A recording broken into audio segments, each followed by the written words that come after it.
desenvolvimento Grande guerra dos consoles. do PlayStation 2, a Sony tinha um tema recorrente nas suas reuniões. Vamos matar a competição logo no começo. Sem prisioneiros. Se engana quem acha que a guerra de consoles acontece só entre os fanboys. Desde que existe competição nos consoles, existe também a guerra. Mas alguma coisa tá acontecendo? Esses inimigos...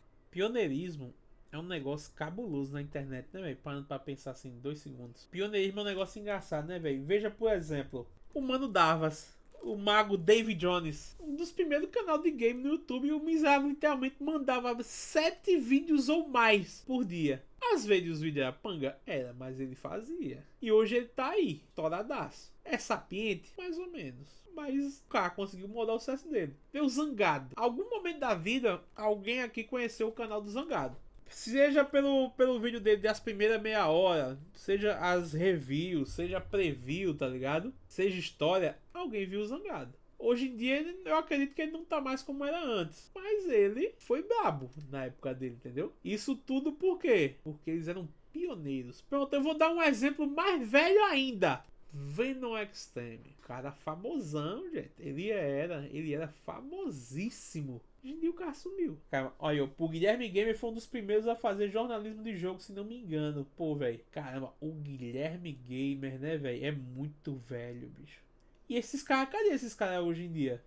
de décadas estão virando amigos. Eles estão dizendo que um não é mais competidor do outro. A Sony agora lança os seus maiores jogos no PC. O Mario foi pro celular. E o tio Phil, CEO da divisão de jogos da Microsoft, praticamente decretou o fim dos exclusivos. Agora, a competição entre consoles existe há muito tempo, desde quase sempre, e com um bom motivo. Da última vez em que essa disputa não era um fator, a indústria de jogos implodiu. Pior que foi verdade, né? Mas é claro que para uma coisa implodir, ela precisa em algum momento ter explodido. Não. Tem nada a ver, tem nada a ver. Deixa eu inventar coisa pra fazer ponte, cacete. A queda da indústria foi extremamente rápida e agressiva. No auge, lá em 1983, eles arrecadaram 3,2 bilhões de dólares e 2 anos depois, esse número deu uma leve caidinha, para 100 milhões de dólares. Uma queda de 97%. Ali era Atari e basicamente Atari. As competidoras dela não chegavam nem perto, até porque só a Atari que produzia os cartuchos que eram usados nos videogames. Mas isso durou até 1979, quando a gigante Activision foi criada por antigos programadores da Atari. Esses programadores safadinhos tinham conhecimento de como produzir esses tais cartuchos. Então, sem o consentimento da Atari, a Activision começou a criar seus próprios jogos e seus próprios cartuchos, o que tornou ela a primeira desenvolvedora third party, ou seja, a primeira empresa de videogames que não pertence a uma empresa que fabrica consoles, tendo a liberdade de lançar o jogo que desenvolverem para qualquer plataforma. Mas é claro que a Atari não ia deixar por isso, porque logo de cara ela processou a Activision, o que levou a um acordo que ela ia ter que pagar royalties dos cartuchos fabricados para Atari. Isso abriu as portas para a criação de diversas outras third parties, ainda mais quando eles viram que esses jogos vendiam tão bem quanto os próprios jogos da Atari. A partir daí, o portão foi aberto e não tinha mais como fechar. A Atari perdeu o controle. Novas empresas third party apareciam que nem mato, burlando o seu sistema de cartuchos originais, ignorando também qualquer sinal de um controle de qualidade que poderia existir. E o resultado foi que a oferta superou a demanda e do dia pra noite o mercado foi inundado por jogos de baixíssima qualidade. E apesar do público geral de hoje em dia gostar muito de consumir merda, naquela época o gosto da galera ainda não tinha sido estragado. As vendas começaram a cair vertiginosamente no Atari, e tudo isso culminou no jogo e mesmo na história mais infame da indústria dos videogames, o jogo ET The Extraterrestrial. Para Atari, o sucesso do jogo era certo, e por isso eles encomendaram a produção de milhões de cartuchos, para não correr o risco de ficar sem joguinho para vender pro público que estaria certamente fissurado no mais. Se bem me lembro, ET foi feito para ser lançado no Natal dos Estados Unidos lá, assim,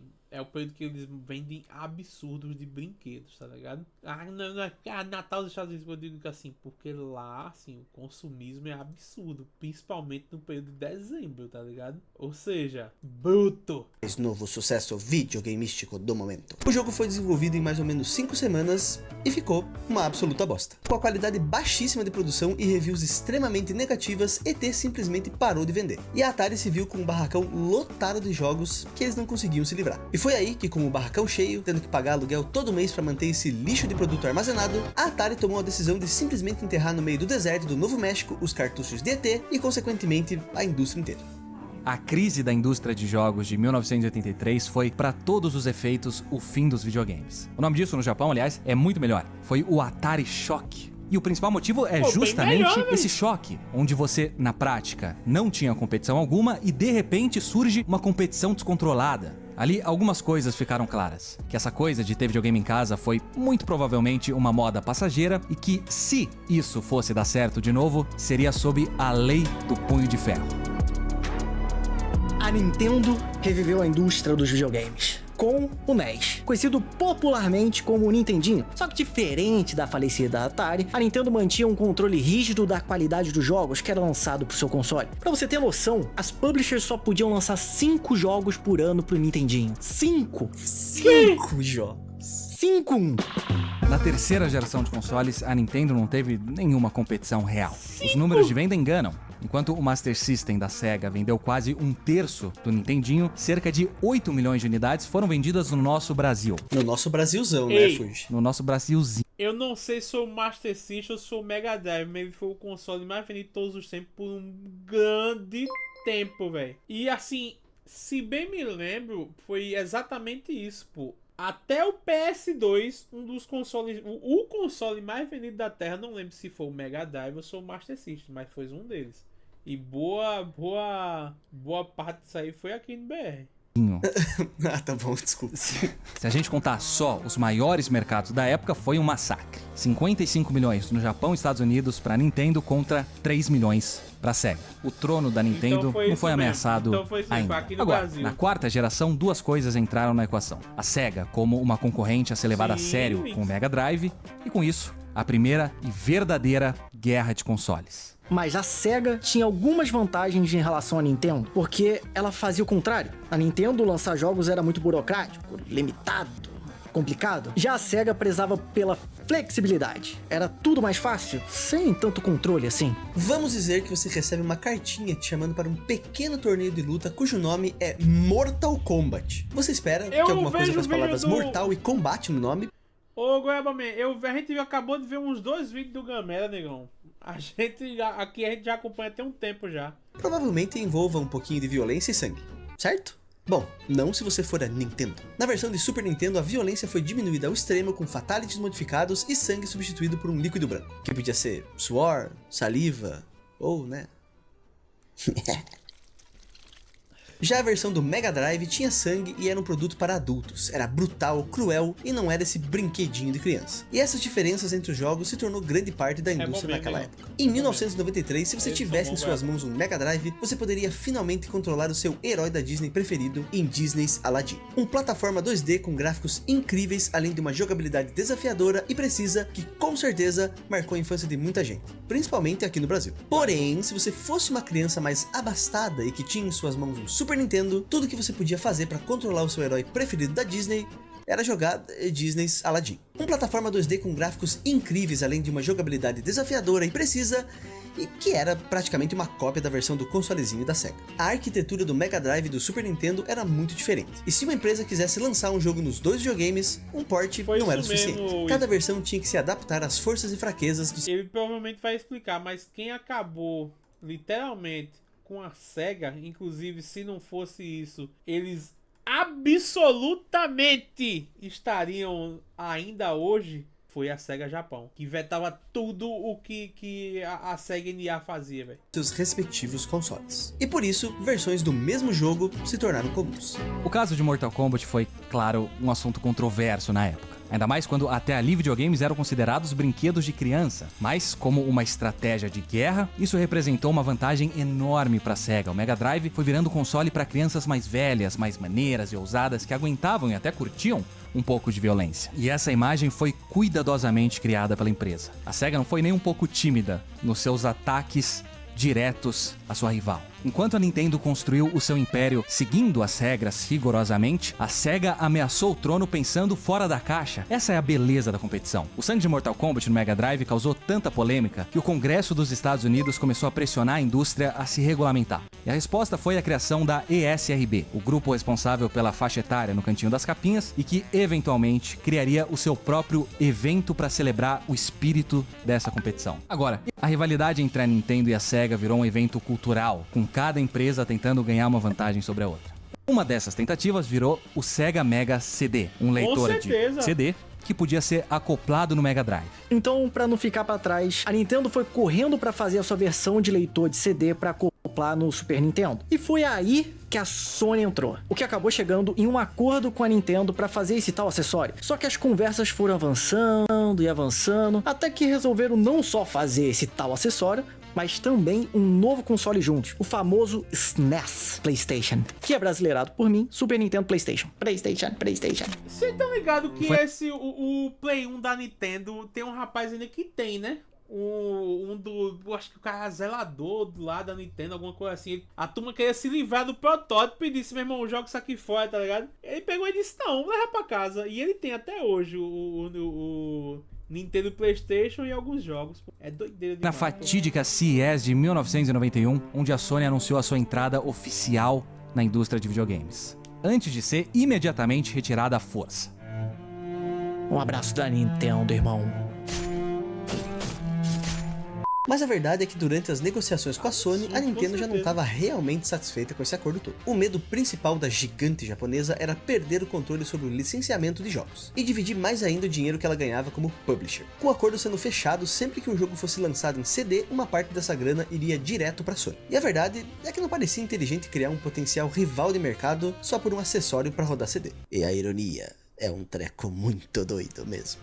Os termos do acordo também permitiam que a Sony desenvolvesse o seu próprio console capaz de rodar jogos do Super Nintendo. Então, até que dá pra entender, né? Com medo de dar vida à sua concorrente, o que era muito possível, já que a Sony já estava desenvolvendo o console internamente, a Nintendo decidiu surpreender a aliada com essa facada nas costas. Desculpa, mas foi uma facada na frente. A gente já tinha chegado a essa conclusão, tá? Mas... E é aí que a Philips entra na jogada. Na verdade, enquanto o acordo com a Sony tava rolando, a Philips já tava fazendo um acordo de fazer um console com a Nintendo, também usando o CD, véio. criando o Philips CDI, o que acabou sendo um tiro pela culatra, já que esse console foi a casa dos piores jogos das propriedades intelectuais da Nintendo. E apesar do furo no bucho, ou nas costas, a gente ainda tá decidindo, Isso a vontade foi de entrar no mercado de horrível, jogos véi. em parceria com a Nintendo era tão grande que a Sony baixou a cabeça e continuou trabalhando junto com ela. Foi assim que surgiram os primeiros protótipos do SNES PlayStation, a personificação física do que poderia ter sido, mas nunca foi. Isso aconteceu porque a Sony estava determinada a entrar no mercado de videogames, antes mesmo das conversas com a Nintendo, porque eles já tinham tentado firmar uma parceria com a Sega, que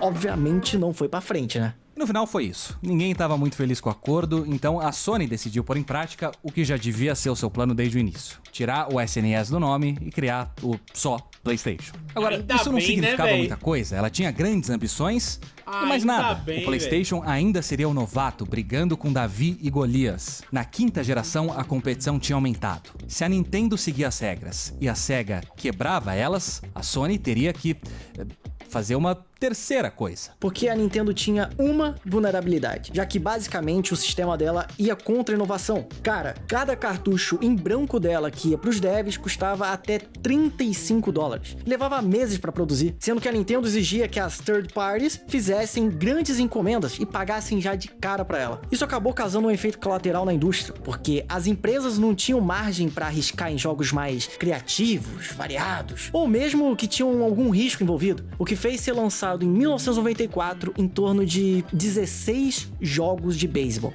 Ou seja, se deu certo um tipo de jogo, eles faziam a rodo. Então, a estratégia da Sony foi aumentar o número de jogos e a variedade deles disponíveis para os consumidores. Outro problema que a Sony via era no público-alvo que tanto a Sega como a Nintendo atingiam. Ela percebeu que existiam pessoas que não estavam na faixa entre 10 e 16 anos e que também queriam jogar videogame. Só que essas pessoas não estavam encontrando um produto que as atendesse. Eles perceberam que existia uma brecha para ideias mais adultas, mais experimentais, existia um mercado não explorado esperando para ser desbravado. Aquela era do videogame é coisa de criança já não colava mais tão bem quanto antigamente. E como um clichê de uma comédia romântica, a Sony percebeu que a solução esteve ali na sua frente o tempo todo. O CD não era só tecnologicamente superior em vários aspectos, mas ele era muito mais fácil e rápido de fabricar. Se um cartucho custava $35, um CD custava 5. Isso significava que os estúdios não precisavam pedir grandes quantidades para os seus jogos. Eles podiam experimentar. O fracasso no PlayStation era barato e a inovação com o tempo, certeira. E assim a Sony também poderia testar novos tipos de jogos até encontrar um que funcionasse com aquele público mais velho. Usar CDs como a sua mídia também gerou uma das viradas mais importantes tanto da quinta geração como da indústria como um todo. Final Fantasy VII, a nova aposta da Square Enix para uma das suas franquias mais famosas, tinha ideias e conceitos extremamente grandiosos. Infelizmente para Nintendo, grandiosa demais para caber num cartucho de Nintendo 64. E a Sony, vendo essa oportunidade, simplesmente conseguiu tirar da Nintendo uma das suas parcerias mais antigas e rentáveis. Final Fantasy VII virou um exclusivo de PlayStation, a franquia inteira mudou de casa. E essa estratégia safada da Sony se manteve durante toda a geração. Afinal, o Nintendo 64 ter só 20 jogos exclusivos contra 250 do PlayStation não era só uma mera coincidência. Eram as estratégias da Sony se pagando. Ainda mais que a Sony criou uma versão dev kit pro povão, o Net Yarose. Yarose. Um PlayStation preto e sexy que qualquer um podia comprar e começar a desenvolver seus próprios jogos, criando até uma comunidade de novos devs pro próprio PlayStation. E arriscar continuou gerando frutos muito bons para a Sony. E um exemplo disso foi Parappa the Rapper. O jogo, que hoje em dia é um clássico do PlayStation 1, começou como um projeto experimental de baixo orçamento. Afinal de contas, ele era um produto para um público mais velho, mas que tinha gráficos bem infantilizados. Sem um público-alvo muito definido, o projeto era arriscado, algo que uma Nintendo da vida, por exemplo, nunca ia tentar. Parappa the Rapper vendeu 700 mil cópias e ficou o ano inteiro no top 10 jogos mais vendidos do console, mostrando que às vezes, investir numas ideias malucas pode ser uma boa. Olha, não foi o leitor de CD que ganhou a geração pro PlayStation, foi a necessidade de repensar as coisas. O PlayStation não se tornou o console mais vendido da história até ali, apesar da competição. Mas eu ainda por tenho causa meu dela. Play 1 Lajotão. Tá no guarda-roupa, eu tenho Mas que a Sony mandar sabia alinhar que ele, continuar véio. no topo não era uma garantia. Eles já tinham visto o que essa soberba nojenta podia fazer com uma empresa. Afinal de contas, eles tinham acabado de ver a Nintendo tomando fortemente no e se aproveitando desse sentimento que uma outra empresa sentiu o sangue na água. Ela viu uma brecha para se inserir no mercado. Foi assim que a Sony marcou uma reunião com uma gigante do mercado ocidental, a Microsoft. Aí foi quando saiu o primeiro Xbox, né, velho? Tem um jogo do primeiro Xbox que eu sempre quis jogar e nunca joguei. Aqui, ó. Eu queria jogar esse jogo aqui na época, mas nunca tive o primeiro Xbox, não. E aí as imagens eram bonitas, não sei o que. Eu achei massa. Eu vi a print e foto da revista. E eu pensar, pô, esse jogo deve ser muito massa. Aí agora que tá aí, emulador arrudo, não sei o que, nunca nem joguei.